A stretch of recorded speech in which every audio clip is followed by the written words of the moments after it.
Nous sommes Nina Payen et Camille Georges. Vous écoutez Pause Théâtre, le podcast qui vous dévoile l'envers du décor. Bonjour à toutes et à tous, bienvenue sur Pause Théâtre. Nous sommes Nina et Camille. Nous vous retrouvons aujourd'hui pour vous présenter la manufacture de l'acteur dans le cadre de nos formats découvertes d'école. La manufacture est une école qui se situe dans le 18e arrondissement de Paris. Elle a été fondée par Grégory Bélanger, que nous interviewerons tout à l'heure. Les journées d'admission se font à partir de juin, et ce jusqu'en septembre si les places ne sont pas toutes prises. Ces journées ont pour but de rencontrer les directeurs et quelques candidats. La formation se fait de septembre à juin, avec 16 heures par semaine pour les 2 premières années et 12 heures par semaine pour la 3e. La formation est au prix de 3 500 € par an. Chaque année, l'école fait découvrir à ses élèves plusieurs disciplines. Il y a un cours de chant et d'histoire du théâtre chaque semaine, et des stages sont organisés, avec par exemple la discipline du clown ou de la commedia dell'arte. Chaque année, les élèves présentent un spectacle de fin d'année et en 3e année, les élèves préparent une pièce dans l'optique de se représenter à Avignon tout le mois de juillet. Nous partons aujourd'hui à la rencontre de l'équipe de la manufacture et de 2 élèves. Alors, nous commençons l'interview avec Grégory Bélanger, qui est le directeur de l'école. Bonjour Grégory. Bonjour. Pourquoi est-ce que tu as eu envie de créer ta propre école et quelle a été ton envie première avec elle ? Je crois que c'était vraiment de mettre en place les outils que j'avais pu, moi, apprendre et expérimenter dans ma formation. Et je crois que c'était vraiment l'envie majeure, c'était de me dire de créer une école à l'image de l'école que j'aurais aimé avoir moi en tant qu'élève. Et de me dire que voilà, il peut exister une formation qui corresponde un peu à la formation idéale pour moi en tant que comédien. Et puis après, je ne l'ai pas créé vraiment tout seul, puisqu'on crée forcément une école avec une équipe. Et donc on le crée aussi forcément à l'image de chacun d'entre nous, dans les matières qu'on peut faire, à l'image de ce qu'on aurait aimé avoir, quoi. Donc je crois que l'envie première, c'était surtout de ça, quoi, de proposer des outils qu'on connaissait, qu'on avait expérimenté, qu'on aimait, et puis de créer cette école à l'image de ce qu'on aime, quoi. Est-ce que tu peux nous parler de la pédagogie et des valeurs que l'école porte ? Oula, vaste question. Je vais essayer d'être concis, du coup. La valeur qu'on défend, c'est déjà avant tout le travail, parce que ça ne peut passer que par le travail. La progression et le plaisir aussi ne passent que par le travail. Donc c'est le travail, c'est aussi s'autoriser à essayer, s'autoriser à se tromper, s'autoriser à faire, s'autoriser à faire autrement ce qu'on peut faire habituellement. Donc c'est vraiment faire, s'autoriser, travailler, et puis après ça reste tout ça dans un climat, on peut utiliser le mot bienveillant. Je sais que dans l'équipe pédagogique, certains n'aiment pas trop ce mot-là, bienveillant, qui est un peu un mot fourre-tout peut-être, mais en tout cas c'est avant tout l'amusement et l'esprit de troupe. Je crois que c'est ça aussi la philosophie de l'école, c'est l'esprit de troupe. Parce que moi j'aime foncièrement et fondamentalement la troupe, le groupe, et c'est ça que j'aime et c'est ça qu'on aime défendre aussi, c'est l'esprit de groupe, et c'est parce que c'est aussi dans le groupe et dans la troupe qu'on arrivera à progresser individuellement si on se sent bien et si on est bien dans ce groupe-là et dans cette troupe-là. C'est aussi en regardant les autres de la troupe qu'on apprend aussi et qu'on progresse, donc c'est cet esprit-là. Et puis après la pédagogie de manière globale, oui, c'est ça, c'est la troupe, c'est le plaisir et c'est le travail, quoi.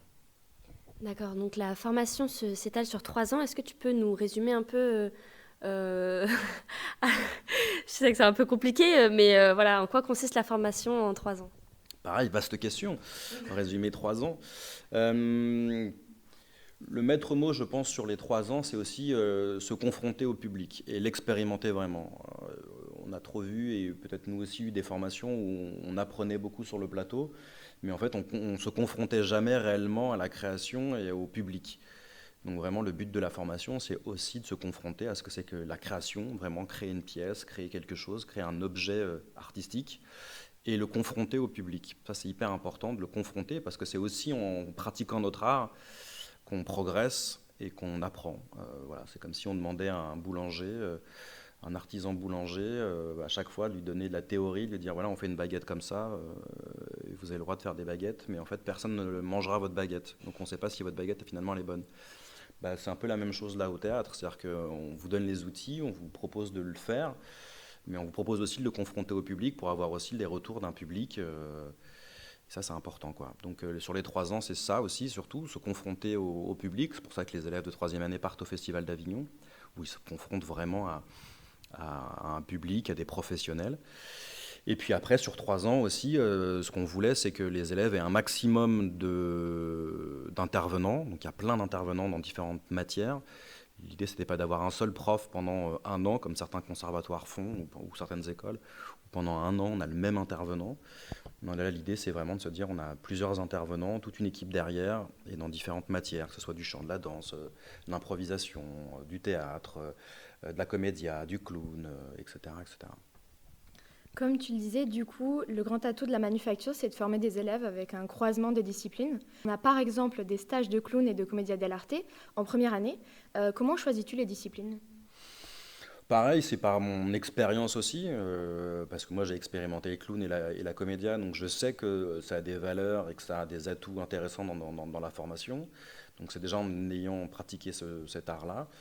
Et aussi parce que, tout simplement, je sais que ça a des vertus hyper intéressantes. Après, il pourrait y avoir énormément d'autres choses qui peuvent être aussi très pertinentes, mais à un moment donné, on doit aussi sélectionner. Et puis c'est aussi les rencontres qui se font, quoi. Par exemple, le prof de clown, on a la chance de pouvoir travailler avec ce prof de clown qui s'appelle Alexandre Pavlata, qui est un des meilleurs, on le sait, qui est un des meilleurs dans cet art-là, c'est un des meilleurs en la matière, quoi. Donc c'est aussi avoir cette chance de pouvoir l'avoir en tant qu'intervenant, on peut pas passer à côté de cette chance-là. Donc on le propose aussi pour ça, quoi. Tu as intégré à la formation la création d'une comédie musicale qui rassemble donc les 3 années. Est-ce que tu peux nous parler un peu plus du module et peut-être du spectacle à venir cette année ? Alors, la comédie musicale, l'intérêt, c'était en effet de pouvoir, sur un moment de l'année, déjà de partager le plateau avec les 3 promos, parce que c'est intéressant aussi qu'il y ait un échange entre les 3 promos, que l'expérience des 2e années et des 3e années soit aussi là pour les premières années, découvrir ça, qu'il y a un vrai lien entre ces 3 promos, parce qu'elles se croisent, mais elles ne se rencontrent pas vraiment. Et puis aussi parce que c'était intéressant de pratiquer le chant, la danse et l'interprétation. Et ça, c'était plutôt cool de le proposer, parce que les élèves ont des cours de chant et de danse, et d'interprétation, bien sûr, et du coup d'avoir à un moment donné une création qui soit commune à toutes ces disciplines. Et puis cette année, ils ont la chance de pouvoir travailler sur la comédie musicale qui est Sister Act. Et je pense qu'on a tous hâte, moi j'ai hâte de voir le résultat, et puis eux je pense qu'ils ont tous hâte aussi de pouvoir, ils commencent déjà en chant à travailler dessus, mais de pouvoir petit à petit vraiment s'atteler à la création de ce spectacle qui s'annonce, je pense, très très bien. Les élèves ont des professeurs différents au cours des années, ce qui leur permet de tester des différentes pédagogies. Comment choisis-tu les professeurs qui viennent enseigner ici ? S'ils m'offrent des bonbons. Non, blague à part, même si je suis gourmand, non, c'est aussi au gré des rencontres, en fait. Les gens qui travaillent ici sont beaucoup des gens que j'ai côtoyés moi en tant que comédien ou metteur en scène. Et donc j'ai adoré leur pédagogie, j'ai adoré leur travail, j'ai adoré leur enseignement. Et donc du coup j'ai eu envie qu'ils puissent aussi en faire profiter les élèves de la Manuf. Ça, c'est une des premières raisons. La deuxième raison aussi, c'est que je les ai croisés, par exemple, Félix, qui est notre professeur d'improvisation, est un ancien élève de la manufacture. Donc quand j'ai en face de moi un ancien élève qui est très bon dans sa discipline et qui peut en plus en faire bénéficier les nouveaux élèves de la manufacture, c'est d'autant plus intéressant pour nous, puisque déjà d'une, on offre la possibilité à un ancien élève de pratiquer son art et d'intégrer une équipe. Et puis en plus, on permet aussi aux élèves de la manufacture d'avoir un prof qui a cette double casquette, qui est aussi ancien élève de la manuf, et donc il sait ce que c'est qu'être un élève au sein de la manuf, et donc voilà. Donc les profs, la manière dont on les recrute, c'est ça, quoi, c'est leur expérience qu'ils peuvent avoir dans le métier, et puis vraiment moi, la plupart des profs qui sont dans la manuf, c'est des gens aussi que j'ai côtoyés moi-même, quoi, donc je sais qu'ils ont un vrai atout à offrir aux élèves, quoi. Tu es professeur d'interprétation également au sein de la manufacture, et notamment pour les élèves de première année. Sur quels auteurs ou notions ou méthodes sont axés tes cours ? Alors là, ça dépend, chaque année c'est un peu différent, mais cette année on a un recueil de différents auteurs, on a du Confino, on a du Duringer, on a du Horowitz, voilà, on a plusieurs différents auteurs. Moi ce que j'aime travailler avec les premières années en l'occurrence, c'est vraiment leur faire découvrir ce que c'est que le texte et leur faire découvrir ce que c'est que d'interpréter un texte et l'apprentissage d'un texte. On a tendance à, quand on débute, à se dire, voilà, notre travail, c'est d'apprendre le texte, et puis déjà, c'est déjà pas mal. Oui, c'est déjà une bonne partie du travail d'apprendre le texte, mais en fait, ça ne suffit pas. Il faut un texte, ça s'interroge, ça se questionne, ça se décortique. Et voilà, moi, ce que j'aime faire, c'est leur donner un peu tous les outils pour justement comprendre un texte et mieux l'apprendre, et mieux l'appréhender, et après mieux le restituer sur un plateau. Donc voilà, c'est toujours hyper intéressant, comme je pouvais le dire ce matin, de donner de la vie vraiment au texte. On a un auteur qui l'a écrit, qui a mis des mots, et après c'est à nous de le comprendre, et après de mettre toute la vie qui est autour de ce texte-là, et de s'amuser, parce que ça peut passer que par l'amusement, de s'amuser à lui trouver vraiment toutes les notes de musique qu'il n'a pas lui écrit, quoi, l'auteur. Donc c'est de s'amuser à écrire toute cette vie qui est à côté, et c'est ça qui est intéressant, quoi.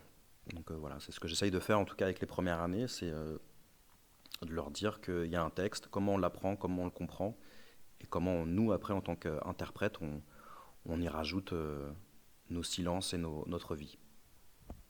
Nous arrivons sur la fin de cette petite interview. Merci beaucoup d'avoir répondu à toutes nos questions. Mais de rien. C'est avec plaisir. Plaisir partagé. Et nous retrouvons maintenant Clémence Carayol, qui est la directrice pédagogique de la Manufacture. Bonjour Clémence. Bonjour Nina, bonjour Camille. Bonjour. Au sein de la Manufacture, quel est ou quels sont tes rôles ? Alors j'ai deux casquettes là aussi. Une casquette de prof, j'aime pas ce terme parce que ça fait très maître Yoda, ce qui n'est pas du tout le cas, mais enfin bon, académiquement, voilà, prof d'interprétation. Et ma deuxième casquette, c'est celle de directrice pédagogique, qui est récente puisqu'elle n'a que 3 ans. En quoi ça consiste d'être directrice pédagogique ? Le poste de directrice pédagogique se décline sous plusieurs axes. Le premier, c'est d'abord la création d'un parcours pédagogique en cohérence avec tous les différents profs que vous pouvez avoir. Donc danse, chant, tous les profs d'interprétation, tous les modules, que ce soit en première année avec masque, clown, comédia dell'arte, en deuxième année avec le maître d'armes, avec les spectacles que vous montez.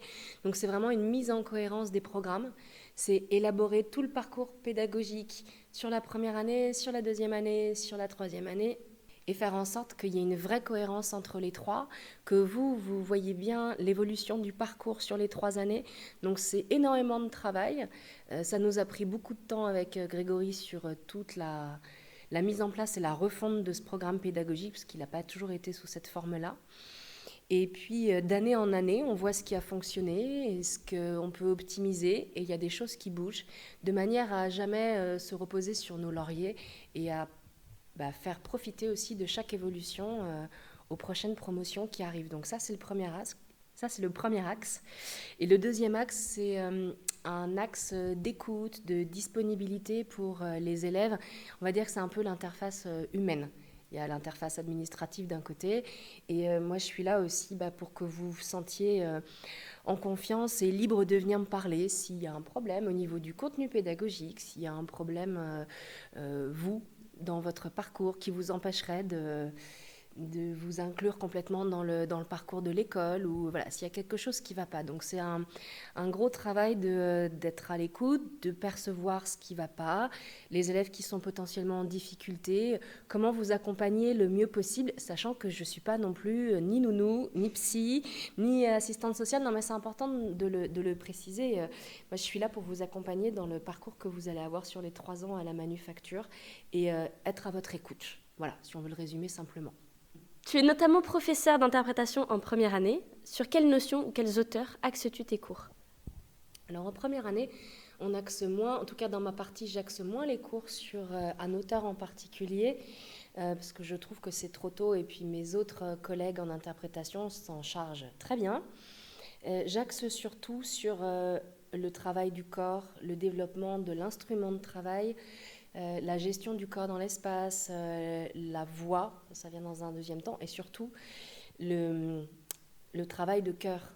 C'est-à-dire se connecter d'abord à soi-même pour ensuite pouvoir se connecter aux autres, à ses partenaires, donc d'abord 2 par 2, ensuite par petits groupes, et puis ensuite dans une formation beaucoup plus chorale, déjà pour que les étudiants apprennent à découvrir leur instrument de travail, à s'en servir à leur plein potentiel. Ensuite, pour qu'ils puissent apprendre à travailler ensemble, dans la gestion du corps et du regard et de l'énergie de l'autre aussi. Et puis ensuite, dans l'objectif de constituer au fur et à mesure une troupe, puisque l'objectif de l'école sur les 3 ans, c'est qu'à la fin de la 3e année, ils partent faire le Festival d'Avignon tous ensemble. Donc, on a besoin de cette solidarité, de vraiment ce sentiment d'équipe, on travaille ensemble. Donc, la spécificité, c'est que les 3 premiers mois, mes cours sont en silence. Voilà, parce qu'on travaille d'abord sur la gestion de l'instrument de travail pour soi et avec les autres. Et en 2e année, on est dans un autre format, puisque j'aborde le classique avec les élèves. Donc là, pour le coup, c'est pas du tout en silence. En plus des cours de la formation dans le cursus normal, il y a 2 modules facultatifs qui ont été créés, Acting in English et Préparation au concours. Tu es l'enseignante qui s'occupe du module Acting in English. En quoi consiste-t-il ? Alors le module Acting in English, il est né d'une demande des élèves il y a 5 ou 6 ans. Parce qu'ils savaient justement que j'avais bossé à Londres, que je suis bilingue, que je vous fais expérimenter des outils du Théâtre du Globe et de la Shakespeare Company. Et on s'est dit, ah ouais, pourquoi pas monter un module, sachant que comme ça ne se déroule que sur une semaine, le but, c'est pas de faire de vous des comédiens bilingues qui vont être capables de tout de suite passer des castings en anglais. Le but, c'est d'abord de soulever les spécificités entre l'acting en français et l'acting en anglais, sachant que y a la musicalité de la langue qui va changer énormément de choses dans la manière dont on appréhende la voix, la gestion du corps, et que ça ne va pas être pareil du tout. Maintenant, comme c'est un module où vous vous retrouvez en général avec 10, 12, 14 personnes, pas plus, j'ai essayé d'en faire quelque chose d'hyper ludique. Donc le module commence en chanson. Je ne vais pas faire de spoil alert parce que je ne sais pas s'il y en a par ici qui veulent le faire, mais c'est pour libérer justement toute la musicalité de la langue et commencer sur quelque chose de très ludique. Parce que ça peut effrayer un petit peu tout de suite de dire je vais commencer à bosser une scène, je te balance tout de suite du Shakespeare ou du Pinter en anglais. Ça peut être un peu effrayant, donc on commence par quelque chose de ludique. Moi, je vous donne une sélection, un corpus de textes. Ça va de scènes de films très simples comme Love Actually, par exemple, à du plus complexe, puisque j'ai aussi des scènes de Shakespeare. Donc, c'est vous qui choisissez en fonction de votre niveau de langage et de ce dans quoi vous vous sentez confortable aussi. Et on travaille ces scènes, on essaye de les travailler au maximum en forme chorale aussi, pour que vous ayez toujours des appuis de jeu. Mais ça reste quelque chose de très ludique, parce que la première étape de ce stage-là, c'est vraiment justement ne pas avoir peur et prendre du plaisir à jouer en anglais dans toutes les spécificités que ça demande d'embrasser, on va dire. Sur un total autre sujet, tu es présente sur les journées d'admission de l'école. Quelles sont les qualités recherchées lors de la sélection ? Les qualités qu'on recherche lors des journées d'admission, c'est d'abord plus des questions de personnalité, de tempérament, de savoir si l'élève va pouvoir s'inclure dans notre école, si il y a l'ouverture d'esprit nécessaire et indispensable, j'allais dire, à ce métier-là. Si on sent la curiosité, l'envie, la motivation, même si c'est des élèves qui n'ont pas forcément un gros bagage théâtral et littéraire derrière eux, mais voilà, qu'on sente qu'ils aiment aller au théâtre, ils aiment aller au cinéma, qu'ils aiment aller voir des expositions, qu'ils sont curieux, vraiment qu'il y ait cette gourmandise intellectuelle et culturelle. C'est ça qu'on cherche dans un premier temps. Et puis dans un deuxième temps, oui, qu'on sente qu'il y a une énergie positive. Alors par positive, j'entends pouvoir s'inclure dans un groupe, et être prêt à aller à la rencontre de ses futurs partenaires. Ça, pour nous, c'est très important, toujours dans l'optique de constituer une troupe pour partir à Avignon. Donc, c'est vraiment les 2 éléments sur lesquels on est super attentif lors des journées d'admission. Ça va être la fin de ton interview, Clémence. Merci beaucoup. Est-ce que tu aurais des petits conseils, des petites astuces à partager aux futurs élèves de la manufacture ? Oui, si, un conseil pour les futurs élèves de la manufacture, mais c'est un peu ce à quoi nous, on est attentifs pour les journées portes ouvertes, mais parce qu'on le voit tous les jours dans notre métier, un des moteurs principaux, c'est la curiosité. Même nous, on ne se repose jamais sur nos lauriers. On a beau être des professionnels et être très actifs dans nos domaines respectifs, mais ouais, le conseil, ça serait être curieux, mais d'absolument toutes les disciplines, même les sciences, même les domaines qui a priori ne nous parlent pas, parce que je crois foncièrement que tout est dans tout et qu'on a besoin de tout pour nourrir notre âme. Donc notre âme et notre art. Joli lapsus. Donc soyez curieuses et soyez curieux. Voilà. Merci beaucoup Clémence. Merci à vous. Nous retrouvons maintenant Charles, qui est en 3e année de la manufacture. Bonjour Charles. Bonjour. Alors, tu es ici pour nous parler un peu de ton expérience au sein de l'école. Tout d'abord, pourquoi avoir choisi la manufacture ? Alors, à la base, je cherchais une école sur Paris. J'étais en études à Strasbourg avant. Et après avoir tenté quelques écoles et portes ouvertes, la manufacture m'a semblé le choix le plus intéressant dans le sens où il y avait un enseignement divers avec des profs dynamiques qui sont eux-mêmes encore dans une logique de création de leur compagnie ou d'autres projets à côté. Donc voilà, il y a une logique de travail qui est actuelle, contemporaine. Et je cherchais à la fois du chant, de la danse et d'avoir un enseignement pluridisciplinaire. Combien d'heures consacres-tu à tes répétitions en dehors des cours ? Alors ça peut être très aléatoire et en fonction des projets du travail dans l'année. Il y a aussi bien des semaines où je vais avoir quasiment tous les jours 1 à 2 heures, donc ça peut faire une dizaine d'heures de répétition programmée avec d'autres élèves sur des travaux en cours, sur des scènes de concours aussi qu'on peut travailler au cours de l'année. Comme il y a des semaines où je vais avoir seulement 1 ou 2 répétitions, donc ça va se traduire par 2 à 4 heures. Et je sais que chez moi, j'essaye toujours de consacrer une petite demi-heure au moins par soir soit à revoir du texte, à en réapprendre.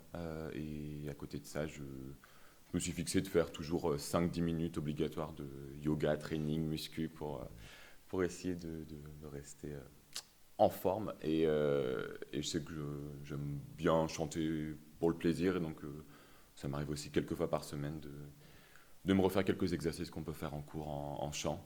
Mais aussi bien, il y a des semaines où je fais vraiment à peine un chant, à peine une danse. Enfin, ça dépend aussi de ce dont j'ai envie pour souffler. Si c'est peut-être cette semaine juste aller voir du théâtre, de la danse et prendre du temps pour moi. Et en 3e année, combien d'heures tu as de cours ?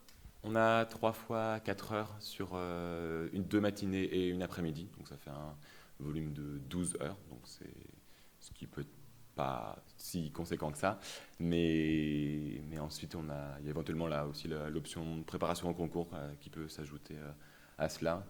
Et il faut savoir que du coup en 3e année on prépare aussi les projets de carte blanche qui demandent du coup pas mal de temps personnel. Comme on l'a dit tout à l'heure, avec Grégory, il y a des stages qui sont intégrés à la formation de la manufacture. Quel stage a été ton préféré ? Alors en stage de technique spécifique, je pense que c'est sûrement celui de masque. J'avais déjà fait du masque neutre un petit peu avant, pendant ma formation.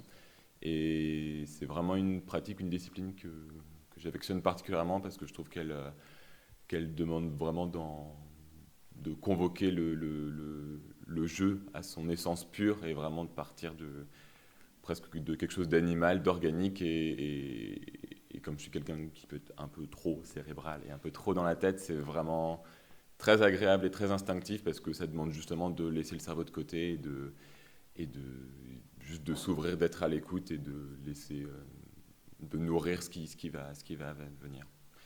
Et sinon, je sais que c'est les stages de danse qui me plaisent aussi le plus parce que c'est une discipline qui est beaucoup trop importante pour le théâtre et qui permet vraiment d'avoir un corps souple et disponible pour ce qui se passe sur le plateau. L'année dernière, tu as donc fait partie de la comédie musicale de la Manuf. Qu'est-ce que tu as le plus aimé dans tout le processus de création ?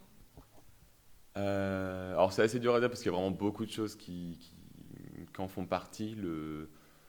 Depuis la découverte du sujet de la comédie à l'excitation des castings, mais ce que je pense est le plus satisfaisant et récompensant après le travail et l'énergie impliquée, c'est à partir du moment où on commence les premiers filages et le bout à bout de scène, parce que c'est vraiment dans les transitions, dans la qualité de ces transitions, de la fluidité du passage d'une scène à l'autre, de la rupture du chant pour passer à une scène de théâtre et le retour à une scène chorale. C'est vraiment ce bout à bout et la qualité des transitions qui donne à voir ce que peut commencer à être un projet de comédie musicale dans son ensemble. Qu'est-ce que vous avez fait l'année dernière ? On a repris la comédie musicale de la Petite Boutique des Horreurs, et dans laquelle on a vraiment, enfin, ça a été simplifié je crois que la durée de la comédie musicale était 40-45 minutes quoi, par rapport au film qui dure 1h20, 1h25 à la base. Et le but étant aussi d'intégrer un maximum de collectifs pour que le plateau soit quand même nourri d'un tas de profils de comédiens et de comédiennes différents. Qu'est-ce qui te plaît le plus dans ce que te transmet la Manufacture ? Il y a tout un tas de choses. C'est une école dans laquelle j'apprécie le cadre de travail. Je m'y sens bien et je sens que je continue à avoir des choses à apprendre et j'ai la place aussi bien par le travail que par des projets qui quand même jalonnent un peu tout au long de l'année le programme. Il y a la place pour travailler et la place pour se réaliser, pour se produire, pour essayer de montrer ce qu'on a essayé de travailler tout au long de l'année. Et je pense que c'est une école qui a cœur à écouter les besoins, les envies et éventuellement les doutes de ses élèves pour essayer de les accompagner au mieux.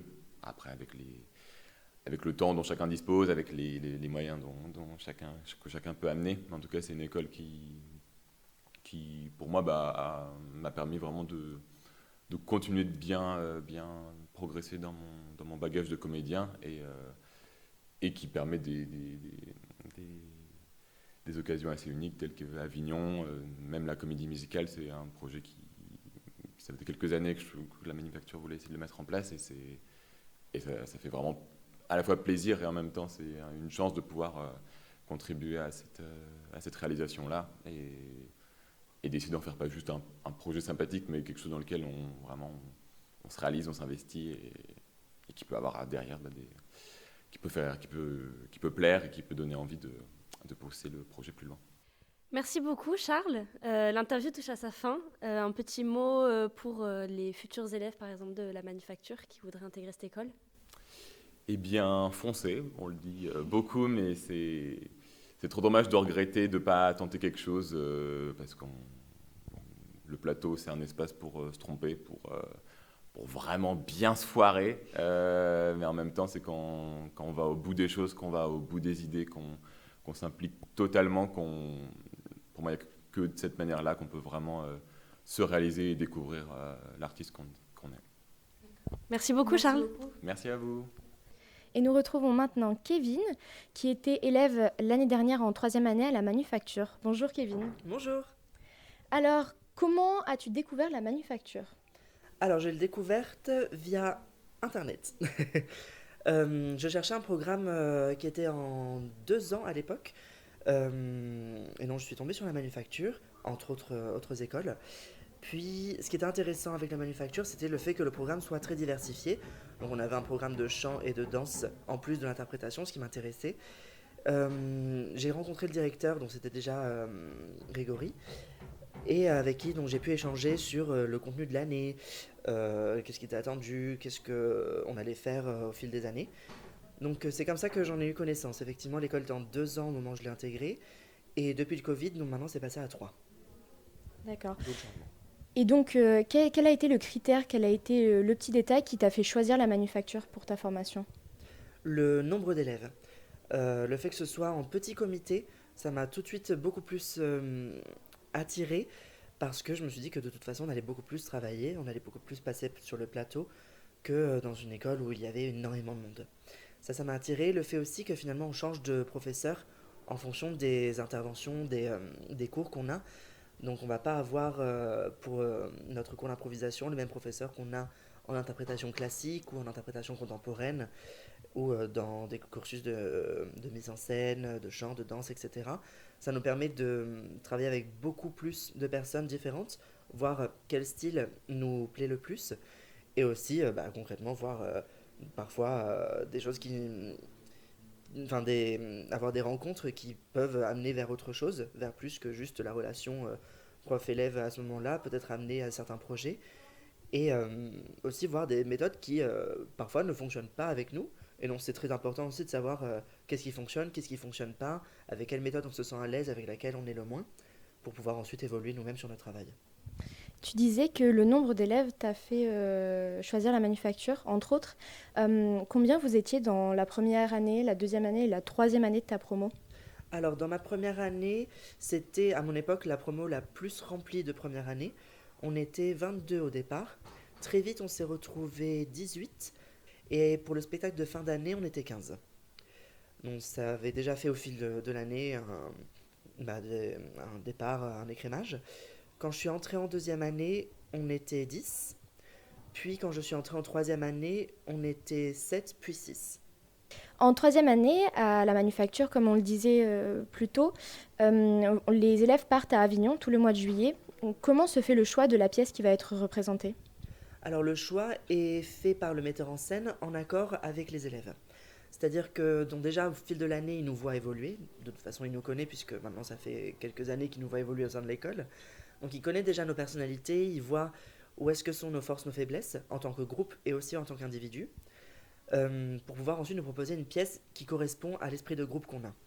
Typiquement sur notre groupe, ce qu'il s'est passé, c'est qu'on a eu une réunion avec lui où il nous a exposé sa vision. Il nous a dit ok, pour vous, je verrai plutôt une comédie, qu'est-ce que vous en pensez? Est-ce que vous êtes d'accord avec ce choix-là? On lui a dit qu'on l'était complètement. Et effectivement, nous, on espérait que ce serait une comédie, donc on était très contents de ce choix. Il nous a dit, d'accord, je reviendrai vers vous avec un choix de pièce. Donc la pièce, une fois qu'on a la thématique, c'est le metteur en scène qui l'a choisi. Et alors la question fatidique, comment as-tu vécu le festival avec ta troupe? En toute honnêteté, pour nous, ça a été vraiment un moment extraordinaire par plusieurs facteurs. Déjà, le fait qu'on soit 6 sur ce spectacle, c'était une occasion pour nous d'être hyper soudés, hyper liés. On avait tous une partition. Évidemment, il y avait un peu plus, un peu moins en fonction des personnes, mais globalement, on avait vraiment tous quelque chose à apporter à la pièce. Il n'y avait personne de mis de côté. Et ça, c'était un gros cadeau qu'on se faisait entre nous, puisque à chaque fois qu'on était sur scène, c'était que du pur plaisir à chaque fois. On savait qu'on allait s'éclater. C'était vraiment le rendez-vous à ne pas manquer. Le fait qu'on soit 6 aussi, ça nous a permis de vivre ensemble dans Avignon. On avait un appartement dans lequel on vivait donc tous les 6. Et pour la vie quotidienne, effectivement, ça nous a arrangé puisque ça nous a permis de planifier notre actage, nos parades et faire en sorte que vraiment la vie de communauté soit là tout le temps de A à Z. Et une autre chance qu'on avait, c'était que dans le groupe, ça se soit très bien passé. On n'a eu aucun fritement, aucun problème, aucune dispute entre nous. Quand il y avait quelque chose qui allait pas, c'était parce que c'était pour la cuisine, on n'était pas d'accord sur le menu qu'on allait déjeuner. On n'était pas d'accord sur ce qu'on allait déjeuner. Ça s'est vraiment très bien passé. Une autre chose aussi qui a fait, je pense, que ça s'est bien passé entre nous, ça a été le fait que la pièce a été un succès à Avignon. On a fait complet dès la 3e date et on a fait plus d'une douzaine de dates complètes sur la totalité du festival, avec une presse, avec des occasions qui sont présentées, des producteurs qui sont venus nous voir. Donc le spectacle de fin d'études n'était pas juste un spectacle de fin d'études, mais vraiment nous a apporté pour... ça a été une étape de construction pour ce qu'on va faire à partir de maintenant. Ah, une chose aussi que je voulais préciser, dont on est très fiers et on se targue pas de le dire et le redire. Grâce à Avignon Awards, on a aussi reçu le premier prix de comédie et le 3e prix, toutes catégories confondues. Donc encore une fois, c'est source de se dire que finalement, c'était pas juste un spectacle de fin d'études pour nous, mais vraiment un tremplin, comme on l'a dit tout à l'heure. Félicitations en tout cas. Merci. Et justement, après la manufacture, comment ça s'est passé? Tes projets actuels, qu'est-ce que tu fais? Est-ce que tu travailles toujours avec des élèves, des anciens élèves de la manuf? Oui, donc déjà avec les élèves de ma promo avec lesquels on a joué la Dame de chez Maxime, on a maintenant monté une compagnie, enfin elle est en cours de création, avec laquelle on va poursuivre nos projets personnels aussi. Donc l'école nous avait permis, avec les cartes blanches, de monter deux spectacles de 30 minutes, qu'on va maintenant porter à des versions plus longues, et qu'on va également porter à des festivals ou en tout cas des plateformes, typiquement le Théâtre 13, qui sont des tremplins pour des créations, donc, qui nous intéressent énormément. On va également continuer la Dame de chez Maxime en lien avec l'école. Donc depuis cette année, l'école crée une compagnie pour les élèves sortants de la manufacture. Et on a la chance donc de faire partie de la première promotion qui bénéficiera de ce système-là, avec lequel on est donc en train de monter notre dossier de presse, notre dossier de communication en lien avec l'école, et qu'on va pouvoir faire parvenir à certains théâtres. Pour ensuite, pourquoi pas, on est même en discussion pour parler, pour reprendre Avignon une nouvelle fois l'année prochaine, avec cette fois-ci une visée beaucoup plus professionnelle, puisqu'on rechercherait davantage à vendre le spectacle, plutôt qu'à profiter juste d'Avignon, comme on a pu le faire cette année. Cette fois-ci, on aurait un objectif qui serait beaucoup plus fort et porteur pour le futur. Nous arrivons donc sur la fin de notre petite interview. Merci beaucoup Kevin d'avoir répondu à toutes nos questions. Merci Léna. C'est la fin de cet épisode de Pause Théâtre. Merci à toutes et à tous d'avoir écouté. On se retrouve la semaine prochaine pour un nouvel épisode.